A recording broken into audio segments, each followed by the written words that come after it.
Yo, what is up fellow underdogs? I hope life's still awesome, and today I have for you guys my top 10 tips for manga collecting. If this is your first time visiting the channel, we are a community of manga collectors, so if that sounds interesting you can always click that subscribe button down below. But without further ado, let's get into the actual video.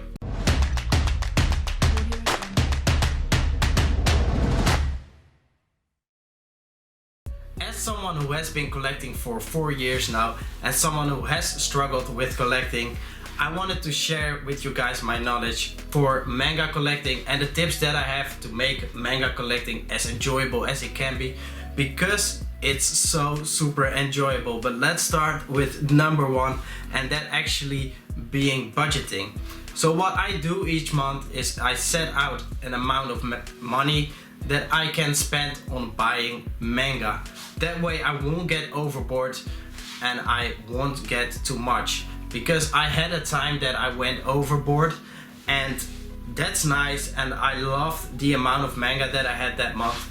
But what didn't help is that I couldn't do things with my friends because I didn't have the money to go out and grab something to eat with my friends, and I constantly had to say no to real life experiences, and that really was off-putting and something that I don't want to get through another time. That was number one. Let's get into number two, and that being not to start too many series at the same time. Because if you start too many series at the same time, you will have the feeling that you have to keep up to date with it, especially when they have new release schedules, and that can be something that is really exhausting and something that I personally really struggled with.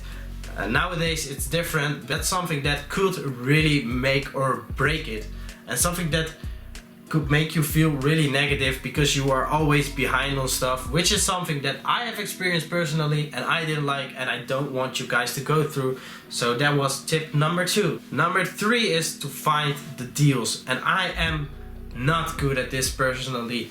I think I buy way too much manga at retail price.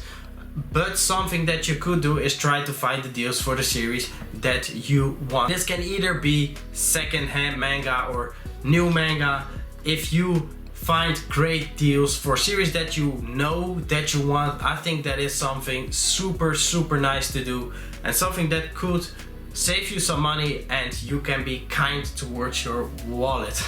Number four, that being something that is actually a deal, but actually not a deal. It's just cheaper, I found out, and that being to get some box sets. Box sets can be super cheap in comparison to getting new volumes, but what's also really nice is that you always get some extra content with it. Something like a cool poster or some side stories that you can really enjoy, and you will get more out of a series that way, which is something super cool and something that I find really nice whenever I buy a box set personally. And also sometimes you can complete a whole series in one box set. Number five being genre, and I mean that you need to find the genre that you like. For me that is shonen and seinen, and I've always been faithful to my two favorite genres. But to be honest, I have to still find some shoujos. I think it's important that you have a certain genre where you can buy something and instantly know that you're going to like it, and that's for me with the most cases with shonen and seinen manga. So I think that genre is one of the most important ones to find out, and something that could help you collecting, because you won't buy too many series that you don't like that way. And with that said, now comes number six, and that being the rule of three. I was talking about something that you dislike. Well, when you get a new series, we have the rule of three, and the rule of three being that you can buy 3 volumes of manga of that series. If you don't like it, you cancel it. It's just done, because it's not a good idea to spend money on things that you won't like. And I've personally done this a lot, and I wished I would have heard about this particular rule sooner, because that could have helped me out a lot back in the day. But yeah, with that said, let's go into number seven. And number seven just being that you stop collecting the things that you dislike. Don't go on, don't be like, well, maybe I will like it later. No, because it's not a good idea to buy things that you don't like. And I can't stretch this enough. don't do it. But yeah, it is something that I have done and I still regret that, but don't make the same mistakes as me. Please don't do it. Manga tuber with similar taste, try to find reviews or recommendations from them, because that could actually help you out in finding the series that you love. That's something that I personally do and something that I think you should also do. Let's go on with number 9, and number 9 is that if you have a bookcase, try to make the most use out of it as you can.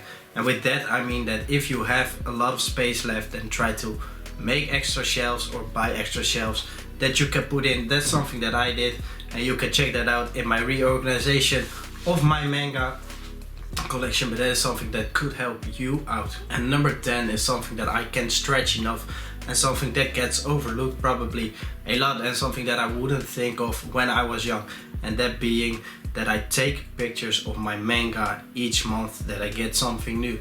And why I do that is because of insurance. What if my house gets burned down? My insurance needs to know how much manga I had, so that they can give me some of the money back, or at least the most of it back, from the manga that I bought. Because what if your whole collection burns to ashes and you don't have anything left? I can't stress this enough, really important, especially for the younger people, because it's just something that you don't think of. But yeah, that was it for today. I hope you liked the video. Manga Underdog out, and hopefully see you next time.